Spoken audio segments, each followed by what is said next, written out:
Come and join me this morning on a little frosty walk in Toronto.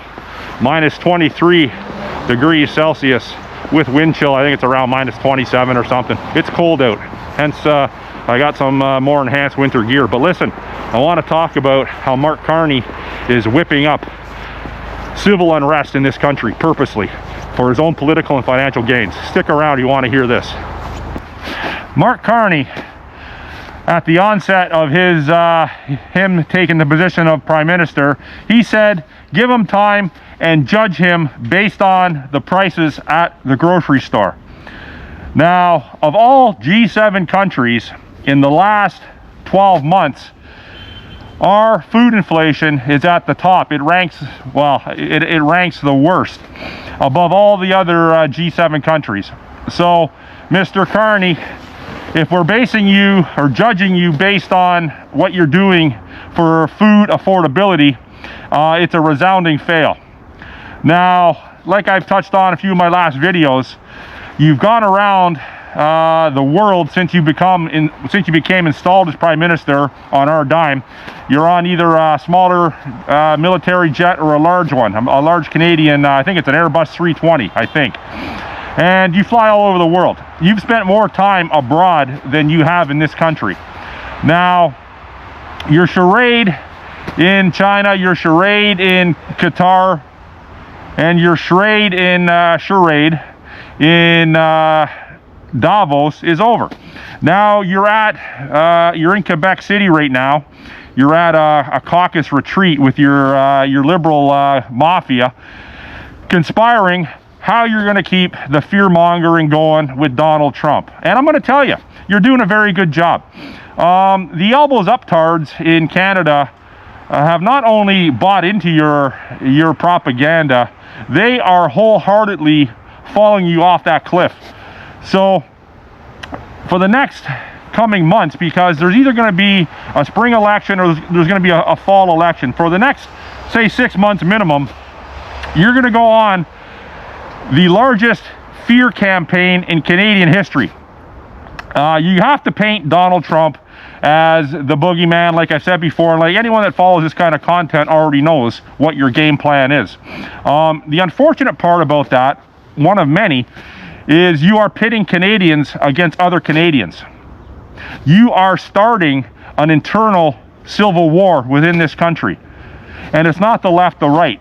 It's the people that are following you against the people that are trying to survive and have a basic understanding about survivability in Canada. And one of the main survivability factors in Canada is affordable food and access to food. The second would be housing, arguably 1 and 2, depending on which way you put it. You can live quite a while without housing, but you can't live too long without food. And you know, obviously, water is not a problem in Toronto or Canada for the most part. So you're not going to die of thirst. But the way I'm looking at how you are going about your liberal agenda, you are stirring up a hornet's nest within this country.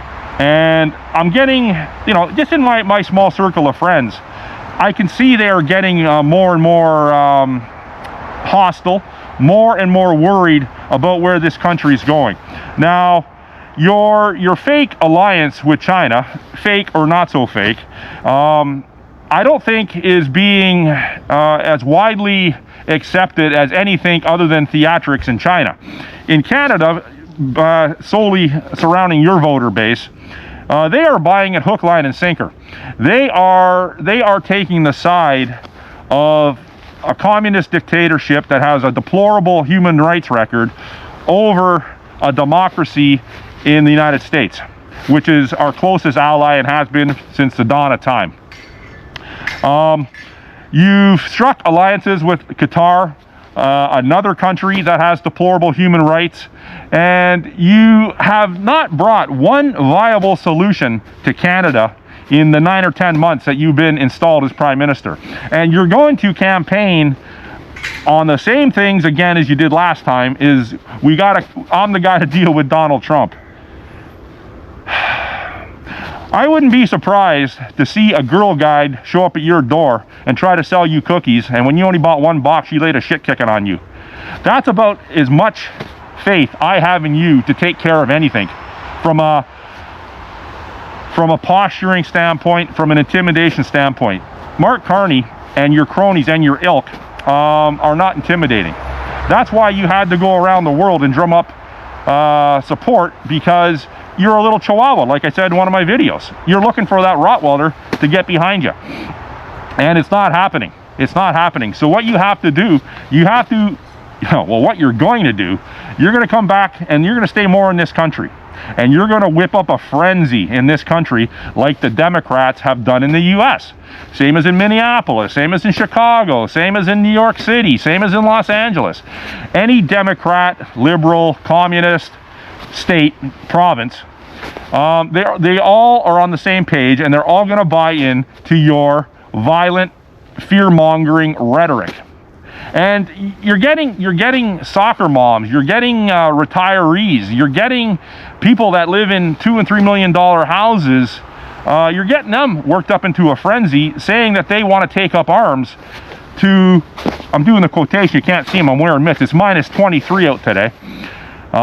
So you are getting these type of people into a frenzy, and they are willing, so they say, to take up arms to fight what they perceive is coming across the border. But in reality, you want them to take up arms to fight, like I said in my other video, to fight people like me, to protect your ass. Because you know that this could go sideways really bad in this country.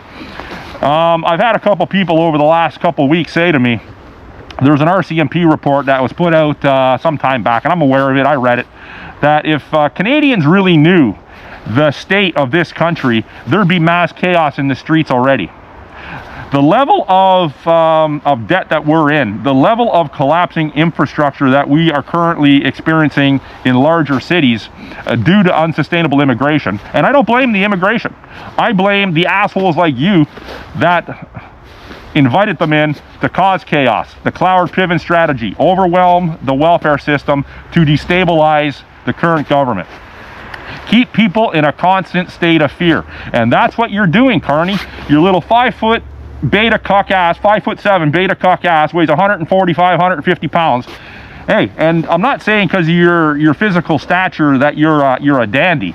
You're a dandy because you rely on people with larger physical stature to protect your ass. And I'm not saying physically, I'm saying geopolitically. I know lots of smaller people. Scotty the Bulldog Olsen, a fighter from out west. Very small guy. I've met him a few times. One of the hardest guys you'll ever meet in your life. Billy the Kid Irwin out in Niagara Falls. Another historied Canadian famous boxer. Not a very big guy, but I would not want to fight either one of those guys, and I'm a sizable guy. So I'm not diminishing people's stature across the board. But in my experience, a lot of smaller men have that small man syndrome. A lot don't. A lot use their size as an advantage. They learn how to take care of themselves.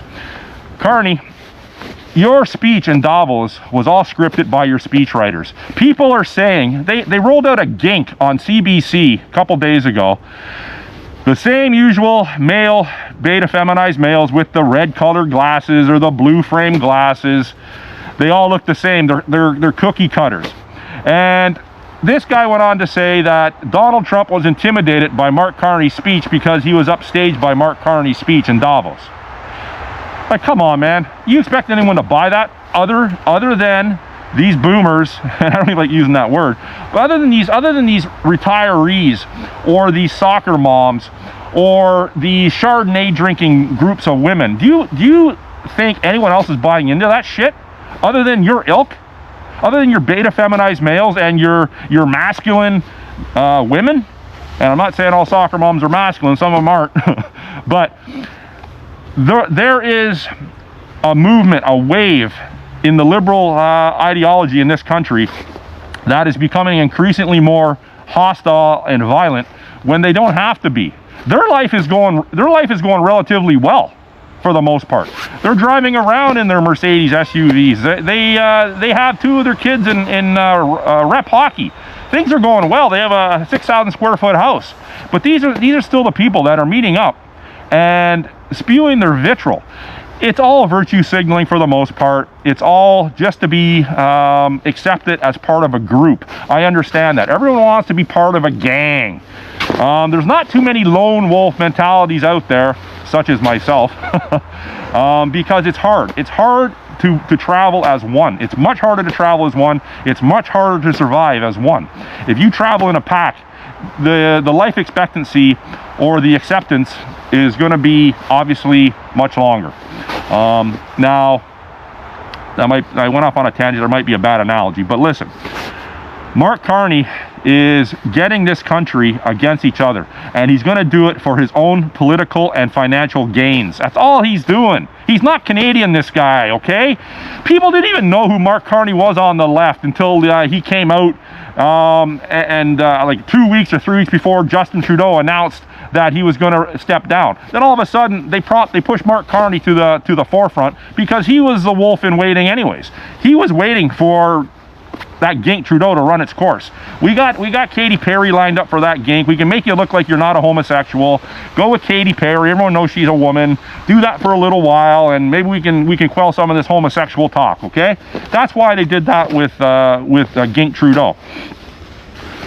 Now Mark Carney was chomping at the bit to take Trudeau's spot, be handed the baton and run with it, and run with it he has. Now, he is, like I said, he's setting up Canada for a complete and utter collapse, and China's not going to be the one to come in and save it, and I'm going to tell you why. As long as Donald Trump's president, he's not going to allow the Chinese to set up any military bases or any more police stations that they already have in Toronto. He's not going to allow any more of that. He will let them buy more land in PEI, the monks, which are it's a front for the Chinese Communist Party. He'll let them do that. Trump will let Carney bring down Canada further for the next, I would say, no longer than 5 months, because Trump has to get his ass in gear before the midterms. He's got to do something something drastic, but he's got to do something drastic in his own country. He's got to start rounding up some people down there to send a clear message worldwide that, okay, now he's dealing with the people in his own country. Now, after he shores that up, if he ever does, I'm skeptical, but if he ever shores up the Hillary, the Bill Clintons, the Nancy Pelosi's, the Adam Schiffs, Chuck Schumers, all those assholes, Elon Omar, Waltz, all those idiots, all those Democrat thieves, fraudsters. Once he shores that up, if he ever does, that's going to send a clear and concise message out to the rest of the world. Now I'm coming for you. Now, Mark Carney is not going to see the inside of a jail cell. Justin Trudeau might. Mark Carney won't. Mark Carney, I'm still pretty much convinced that his interests are in the United States, which means he is posturing with Donald Trump. He is goading Donald Trump into do something that will benefit Carney. Either way, at the end of the day, Carney is not going to come away from this a loser. At the end of the day, no matter what happens to Canada, because he doesn't care about Canada, and he doesn't care about the U.S. either, but he cares about money, he cares about his power, and he cares about whatever malevolence is going through that head of his. He cares about that. Whatever fuels that guy, it's beyond my comprehension. I can't tell you what's inside this guy's head. He's got plenty of money, so it couldn't be the money. I guess maybe there's never enough money for certain people. I don't know. But at the end of the day, Carney's not going to come away a loser. People like me, sitting on a park bench, minus 23, are going to come away the losers. Now, I don't have to be out here. I'm out here running some of my cold weather gear. If you watch some of my older videos, you know I'm a bit of a, for lack of a better word, a prepper. My eyelashes are freezing. I come out and I run certain gear, and today I could probably sit here most of the day with what I'm wearing and I'd be fine. And that's the whole idea of me coming out. And it also maybe is a bit of an underlying message to motivate people that watch my video, that to prepare for the event, that you do have to come out in this weather, that you are unhomed for whatever reason one day.